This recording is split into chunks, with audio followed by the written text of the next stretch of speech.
Hey everyone, my name is Sean, and in today's video I'm going to be telling you the top 5 decks for Yu-Gi-Oh! Master Duel throughout Season 2. This was an analysis constructed from looking at 34 different tournaments, comparing over 120 decks based on where they managed to place in terms of the top count for those tournaments, whether it was a top 4 or mostly a top 8. I'm looking for feedback on the structure of this video and how it goes, so if you do enjoy it, feel free to leave me a comment down below, as I am already in the construction of making the next analysis video, which will be released towards the start of the next month and at the end of this current season. At number 5 on this list, we have Igniss, a deck that definitely surprised me with how well they're performing in Yu-Gi-Oh! Master Duel. Igniss have a lot of strengths, and one of their main strengths is that they can run a high number of one-card engine starters, including 3 copies of Silent Mining, 3 copies of I Meet You, 3 copies of Achichi, and 3 copies of Picari, which all get you full combo on their own. They also have a variety and a good number of extenders, both in the main deck and in the extra deck, allowing them to link climb and get to their boss monsters very quickly. Because Igniss can be run with just such a small engine, this allows you to dedicate a lot of the space in your main deck to countering your opponent's strategies, using hand traps and board breakers to help with this deck's one of its biggest weaknesses, and that is choosing to go second, as they can't often play, or they don't often have a lot of answers to breaking boards without accessing their boss monsters. Igniss are really surprising in how well they're performing right now, and to highlight a couple of key cards, one I think that's very important is Dark Igniss, their Link 1. This card does the same job as Salaman Great Bailings and Prank Kids Meow Meow for the respective archetype, in that it gives you a 1-card starter that searches out an extender, being their field spell, I Love Land. And it is really good to get your plays going. Once you have got your plays going, you can link climb into bigger cards such as Transcode Talker, who combined with Update Jammer can OTK your opponent for 8,100 damage. And then if you have to, there's also removal options in the form of Access Code Talker and Firewall Dragon, 2 really powerful Cyburst monsters that can get rid of a lot of threats on the board quite easily when their effects allow you to do so.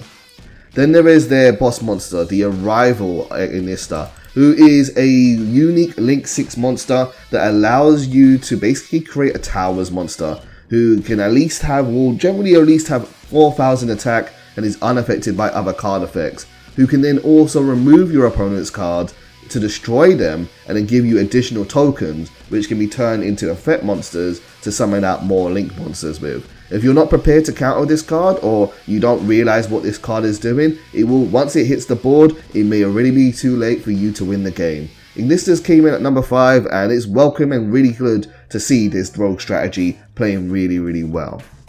At number 4 on this list is pure Try Brigade, a very powerful deck for the current format and has many pros to it. One of the biggest reasons why pure Try Brigade is so good is it has access to many 1-card starters for its engine. And with at least 15 starters in your main deck, you at least have a 90% chance of opening 1, and I think about a 60% chance of opening 2, which is really good. But it's not just about having 1-card starters, it's also the quality of the starters that's very important. Try Brigade have effects that activate on the field, in the graveyard, in your hand. They search directly to your graveyard, they add directly to your hand, and because they are so diverse and varied in the way they work, they naturally are able to play through multiple different forms of interruptions that your opponent will have ready for you. Furthermore, Try Brigade main deck monsters do not need to be normal summoned, and therefore you could dedicate that spot for another really powerful card. In addition, all Try Brigade main deck monsters are also extenders, with 9 out of 12 of them being starters and extenders. That is incredibly powerful, meaning you don't have to dedicate a lot of space to this deck towards running this engine, and therefore you can run a lot of things like hand traps and board breakers quite comfortably. Because of this deck is very comfortable at going first and or second, so it doesn't really care about whether it wins or loses the coin toss. In addition, it has an amazing win condition in the form of Try Brigade Revolt, a powerful trap card that allows you to go plus very easily just by flipping it over during your opponent's turn. This also gives you access to one of the best link falls in the game, and that is Try Brigade Shureg, who is easily the best removal card in the game right now, as it gets rid of threats without destroying them or targeting them at all, which is incredibly powerful and bypasses the protection effect of a lot of boss monsters in the game.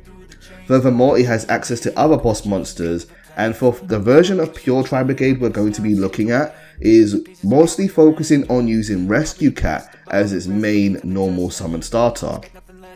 The benefits of running Rescue Cat is that Rescue Cat can play around things, certain effects quite well, and because when it is successful it summons 2 monsters to your field, you don't need to use the effect of Try Brigade monsters to get your deck going, because you're going to have 2 Try Brigades on the field. So you can immediately just use Rescue Cat and go straight into a Ferrocheat or straight into a Bear Broom and access your combo that way without it using the actual effect of a Try Brigade monster, which is more or less vulnerable to things like Effect Veiler or Infinite Impermanence. In addition, Rescue Cat can also access XZ monsters, and so if you use Rescue Cat to summon out 2 copies of Kit, you can then go into a monster like Sky Centuria and that Sky Cavalry Centuria, who is a powerful Link 2 monster that 1 cannot be destroyed by battle while it has XZ as a material, and 2, when it battles a monster, it will return that monster to the extra deck. And because this card is likely to survive battle, you can then use it during main phase 2 to overlay into Downer Magician, which then can be overlaid into AA Zeus, a very powerful boss monster.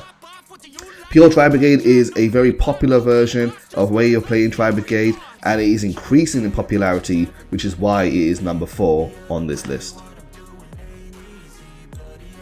At number 3 on this list, and by far the best control deck in the game right now, is Eldritch. Eldritch is incredibly powerful and is thriving in this best of 1 format that we are currently going through in online ranked in Master Duel. It's doing very well. Eldritch is an incredibly good control deck because it has a high number of starters, more higher than the average type of control deck normally does. Usually for builds such as Altergeist or Subterra, you hover around the kind of 6 to 8 number of starters on average, but Eldritch can go beyond that. In fact, they're in double digits, and that is why this deck is so consistent, because it can just get started and play very consistently. This deck doesn't brick too often. It does happen sometimes, but even when you do brick, you have a very high number of anti-monster protection cards, also known as floodgates, which you can just sit behind and hopefully they'll delay your opponent long enough before you eventually draw into one of your good starter cards. And there are so many different floodgates they can play. Rivalry of the Warlords, Skill Drain, There Can Be Only One, Gozen Match, Imperial Iron Wall, Vanity's Emptiness. They are all very powerful floodgates that aren't required for Eldritch to succeed, but are definitely very helpful. What's great about this deck is that this deck does not require an extra deck at all, although there is an extra deck card for Eldritch, but we don't need to play it. This is really good because this deck is actually a very good investment in terms of Master Duel's economy, because a lot of the deck's most expensive cards are generic.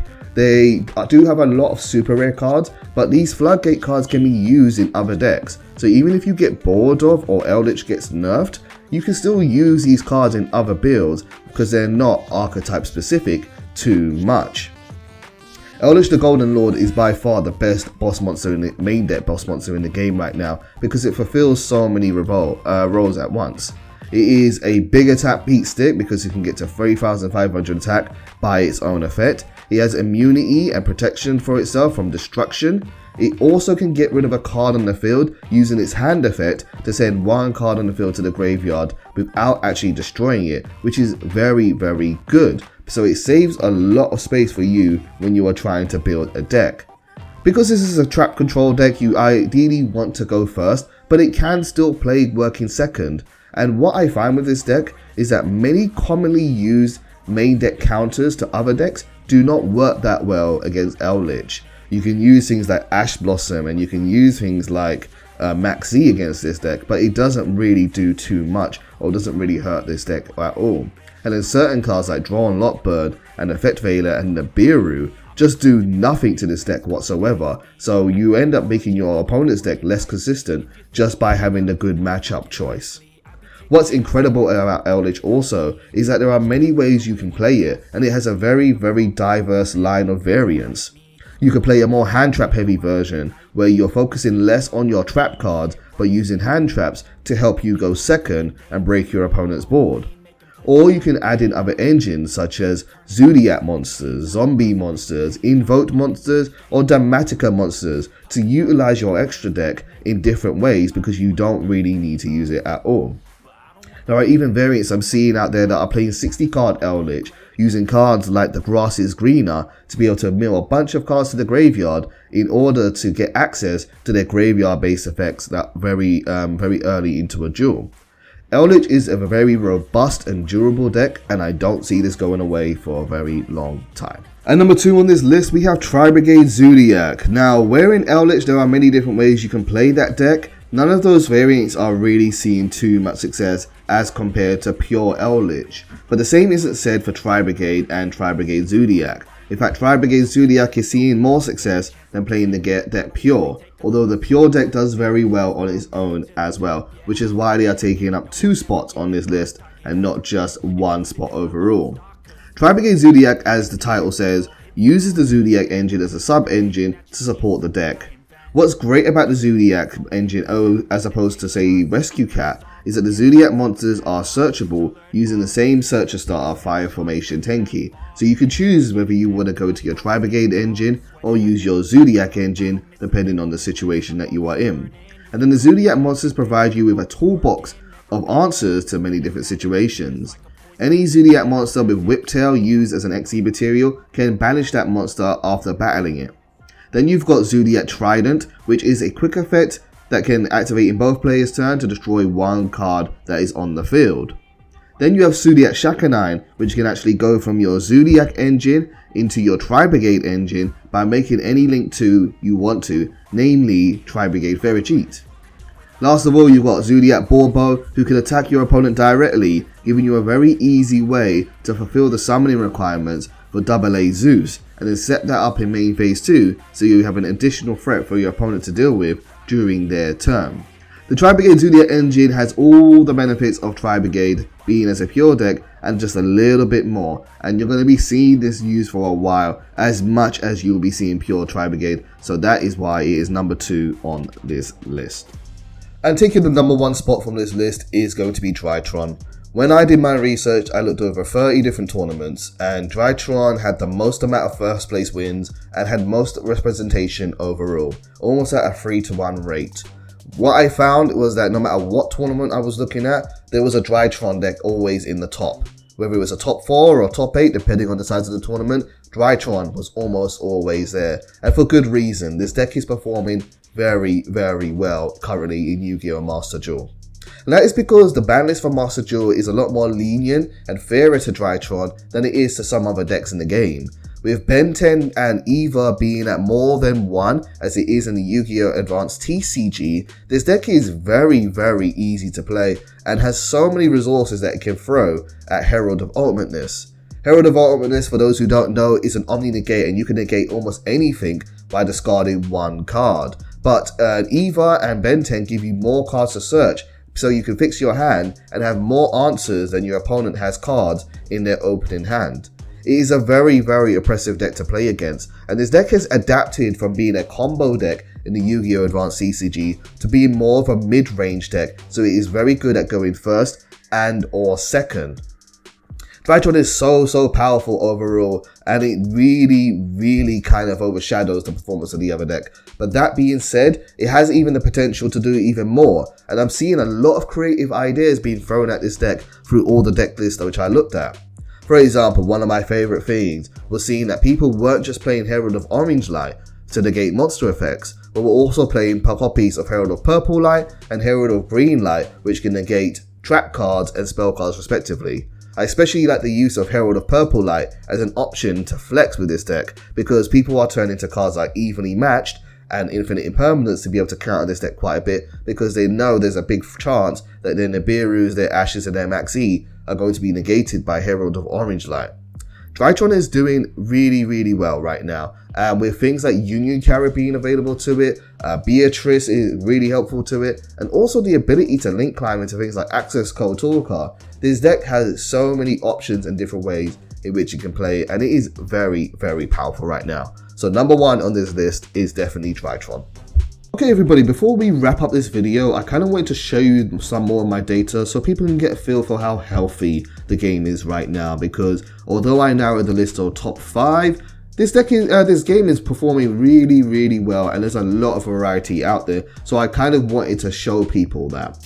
Again, just to preface this is from the tournament results that I was able to gather and research, so if I didn't see it, I'm afraid I couldn't count it, and yeah, the data may have been skewed, but I think my sample size was pretty large enough to get a good picture of how the meta is. So, in terms of the data that I used for this list, as I said, Drytron is number 1, it's doing really well, but when you look at decks in terms of variance and not counting, say, Try Brigades all together as one kind of unit or one kind of variant, then Drytron is dwarfing the competition with almost a quarter of the performance compared to the others. Try Brigade Zodiac, Eldritch and Try Brigade Pure are very even in terms of their performance, hovering around similar percentages in how many points they're able to score and how many tops they're able to get. But then you've got things like Igniss as well at number 5, but Igniss isn't too far off from things like Prank Kids, Thunder Dragon, Try Brigade Lyrilisk, Phantom Knight and Dragon Maid. But there's still a lot of different decks that people are trying to play. There's Eldritch Zodiac down here, there's Danger Dark Well, True Draco, my favorite deck, Invoke Shadow. There is a lot of good competition. The competition is very healthy. Now, if we were to narrow this down a little bit and put these decks into their archetypes, so we're not looking at variants, the chart looks a bit more like this. We can see that we have the big 3, Drytron, all of them, Try Brigade and Eldritch, all of them together are really quite taking the big pieces of the pie. Drytron is almost doing double in terms of how popular it is compared to Eldritch with all its variants, but Eldritch is holding its own and it's taking off a really good percentage in terms of being seeing how well it's performing, and then Try Brigade is dead in the middle. So I will say we are in a big 3 format if we just count archetypes. But then again, we're not seeing too bad for other things. Prank Kids are doing pretty well. Thunder Dragons, Phantom Knights and so on still are doing very well. Now what I thought was really interesting is that if I wanted to be a little bit more polarizing and only focus on the decks that are coming first in tournaments, that's not counting tops, not counting second, third, just first place, decks that can win, well, it looks a little bit something like this. Drytron obviously being the biggest success. Like I said, it had 13 wins, 13 tournaments it won. It was really doing well. And Try Brigade and Eldritch is still there. The order isn't really much changed, but once we hit Eldritch and Try Brigade, it's very even. Try Brigade Zodiac has 3, Eldritch has 2, Try Brigade Pure has 2, Igniss has 2 wins. Prank Kids is 1, Thunder Dragons is 2, Try Brigade Lyrilisk got 1, Dragon Age is 2. So other decks are able to win tournaments. They are able to play through and beat these decks. But Drytron is just really popular right now. I thought it was important to show this data to people so that people don't kind of understand that Yu-Gi-Oh! Master Duel is actually in a really healthy state right now. That is still early days and things will change as we see more data and have more tournaments. But at the moment, it is doing very well. So I think the game is in a very healthy state and this is very good for a meta overall.